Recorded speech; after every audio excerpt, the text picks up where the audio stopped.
अब चाहिँ हाम्रो यहाँबाट एकदमै भिरालो एकदमै अफरोड अनि सालघारी सल्लाघारी हैन तिरको यात्रा सुरु हुन्छ।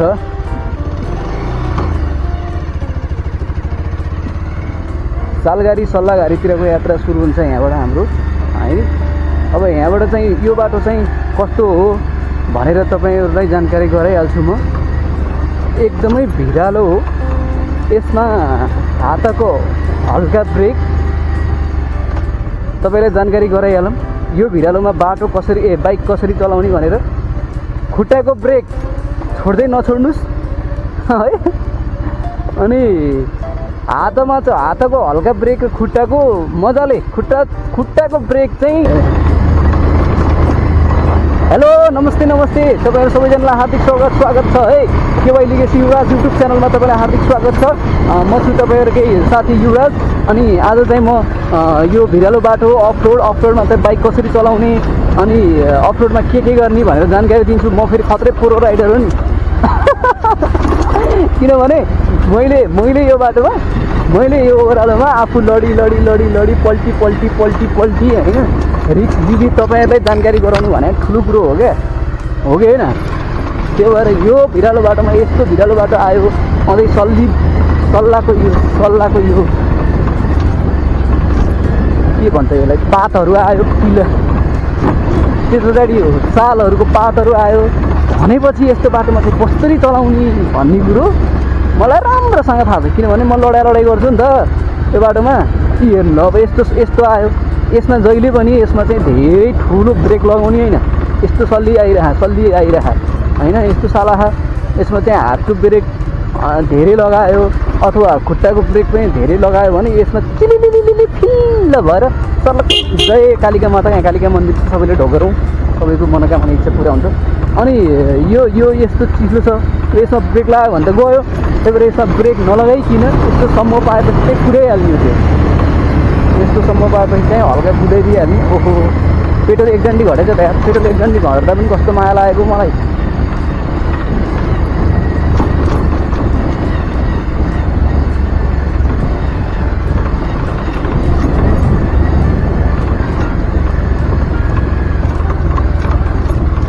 यो बाटोमा चाहिँ हातको एउटा म चाहिँ त्यो बाटो अप्ठ्यारो लाग्छ। अनि त्यो बाटो त मेरो लागि जहिले कालै हो के काल। जो मान्छेहरू भन्यो हामीलाई त के भएन भनेर होइन, म आफ्नै काममा यस्तो छ। अब यसमा पल्सरहरू 220हरू चाहिँ एकदम धेरै तातिएर अनि कामै नगर्ने ब्रेकै नलाग्ने हुन्छ। खुट्टाको ब्रेक त 220हरूको त ब्रेकै लाग्दैन यो ओह्रालो। धन्न मेरो त लाग्छ र नत्र त यसमा त पुरो हुन त मेरो पनि डबल डिस हो होइन। तातिन्छ के छिट्टै तातिन्छ क्या, अनि तातिने भएर अनि खुट्टाको ब्रेकहरू नलाग्ने हुन्छ यसको पनि। अनि भिरालै बाटोमा अब खुट्टाकै ब्रेक लाग्दैन। अनि मलाई नचिनेको व्यक्तित्वहरू यदि मेरो युट्युब च्यानलमा जोडिराख्नु भएको भने म चाहिँ यो ज्वालामुखी गाउँपालिकामा धादिङको ज्वालामुखी गाउँपालिकामा चाहिँ म पाहुना हो, म यहाँको मान्छे होइन। म चाहिँ यहाँको मान्छे भनेपछि म चाहिँ धेरै साह्रो पश्चिमको मान्छे हो है। पश्चिमबाट म चाहिँ यहाँ जा अनि गिर भनेर चाहिँ म जागिरी गर्न आएको। अनि मलाई चाहिँ सुरुमा यहाँबाट ल भाइ जा अनि गएर गिर भन्ने हो।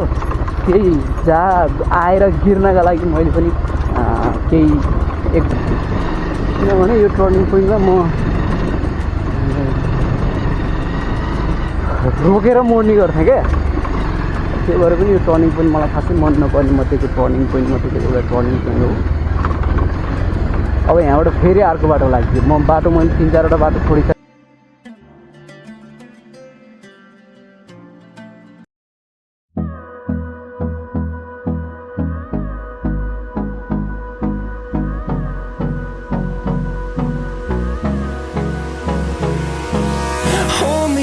Till I get up, time is barely on our side. I don't wanna waste what's left. The storms we chase are leading us, and love is all we'll ever trust. Yeah, no, I don't wanna waste what's left.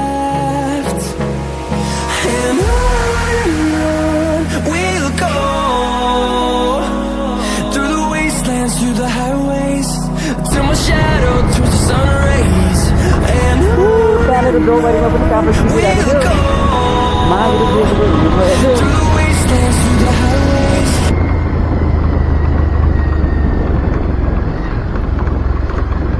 हावा चल्यो सारा रागाको बर माया लुको सारा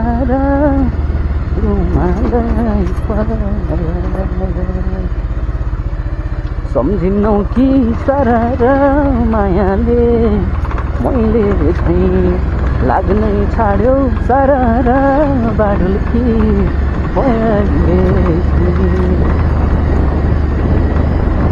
हे सम्झिनौ कि सारा मायाले मैले झैँ हे लाग्नै छाड्यो सारा बाडुल कि पहिले चाहिँ के भयो यार आजभोलि मायाहरू सम्झिनै छोडे क्या हो मलाई बाडुल्की त लाउनै छोडिसक्यो त के भएको हे लाग्नै छाड्यो सारा बाडुल्की पहिले चाहिँ अरे सम्झिनौ कि सारा मायाले मैले चाहिँ हे सम्झिनौ कि सारा मायाले मैले चाहिँ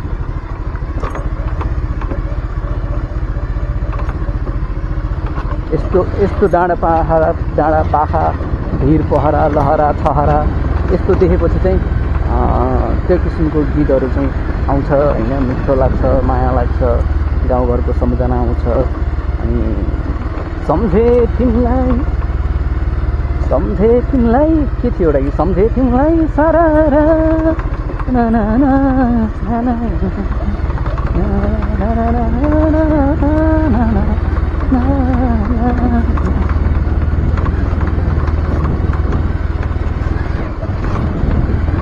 अब यो भिरालो बाटोमा मेरो स्पिड भनेको यही हो त्यो कसैले 40 हान्छ होला तर यो बाटोमा 40 हान्ने मान्छे कोही पनि छैन किनभने आउँदाखेरि जसले नि हान्छ आउँदाखेरि मैले पनि हान्छु होइन ठुलो कुरो भएन तर जाँदाखेरि यो बाटोमा कसैले यदि ओभर स्पिड गर्यो भनेपछि त्यो मान्छे गयो क्या गयो हेर्दाखेरि ठिक छ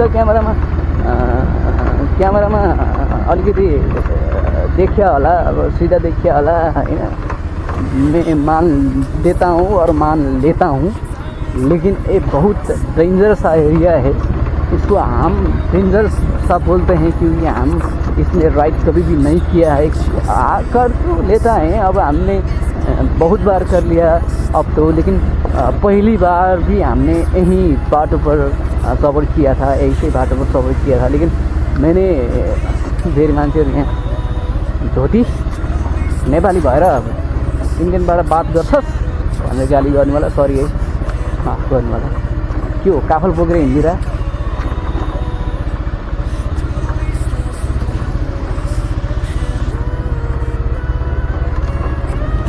तपाईहरुले काफल ल्याउनु भएको छ काफल ल्याउनु भएको छ काफल ए काफल ल्याउनु भएको भए त दिनु न आमा ए हो र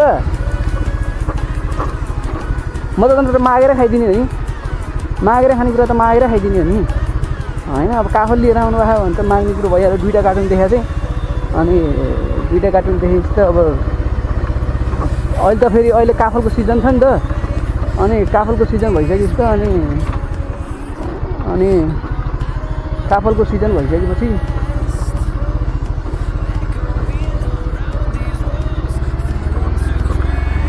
काफलको सिजन भइसकेपछि काफलै हो कि भन्ने लाग्यो नि त मलाई त्यही भएर माग्दिएको तर काफल होइन रहेछ खान पाइन्छ कि भन्ने लागिरहेको थियो खाना पाइएको भए त मैले बाइक रोकेर काफल मागेर होइन म किनेर पनि खान्थेँ बिचरा अब आबा आमाले मेहनत गरेर ल्याएको काफल अब मागेरै खान त मिल्दैन होइन त्यही भएर मैले किनेरै खान्थेँ त्यसको त त्यो ठुलो कुरो त केही भएन तर काफल होइन रहेछ लड्डु भन्नुभयो कि के भन्नुभयो आमाले साँच्ची अब यहाँबाट चाहिँ मेरो बाइक किन पो हो होइन उल्टो चलाएको लाग्छ मतलब बाङ्गो चलाएको लाग्छ क्या के भए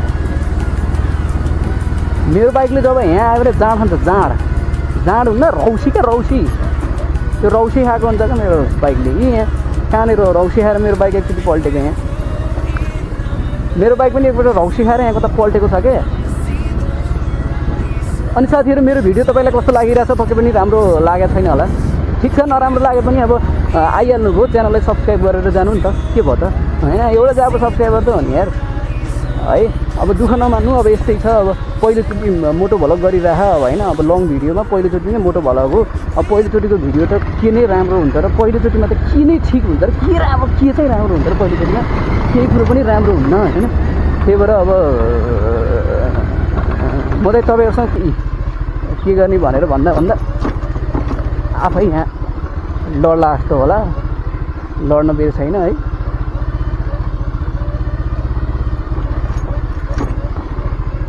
अरूलाई सिकाउँदा फेरि यहाँ आफै लड्ला भन्ने डर क्या। अब यही बेला मेरो मास्क फेरि चस्मा फेरि खस्दिनुला।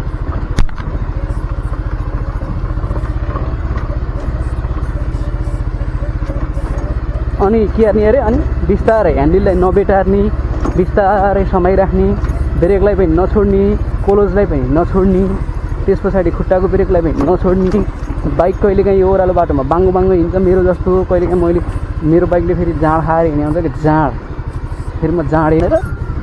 तर तपाईँहरू चिन्ता नगर्नुहोस्, बाइक चलाउनु यसरी हो, तपाईँले जान्नेकै हुनुहुन्न। योभन्दा ज्यान मेन कुरो, ज्यानलाई बचाउनु पऱ्यो क्या। बाइक बिस्तारै यस्तो जोगिएर हिँड्दा पनि यस्तो हुन्छ त, अनि म के गरौँ त। What can I do, what can I do.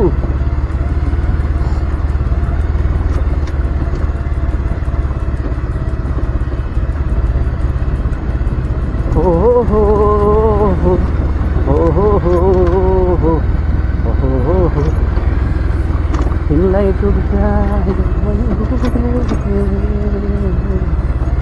तिमी हाँस्दै खुसी हुने यस्तो किन भइरहेछ थाहा छैन। ह्यान्ड ब्रेक टिप्लो छ क्या, भिरालो छड्के छड्के पुग्छ गाडी आउँछ। फाइनली गाइज म चाहिँ घर आइपुगेँ। तपाईँहरूलाई आजको भिडियो कस्तो लाग्यो, पक्कै पनि राम्रो लाग्यो है। अनि मेरो युट्युब च्यानललाई सब्सक्राइब गर्नु र च्यानलमा जोडिसकेपछि लाइक कमेन्ट सेयर गर्न नबिर्सिनु होला। अहिलेसम्मको भिडियो कस्तो लाग्यो, पक्कै पनि राम्रो लाग्यो होला। हामी यस्तै रमाइलो र अर्को भिडियोमा फेरि भेट्छौँ। By by, love you.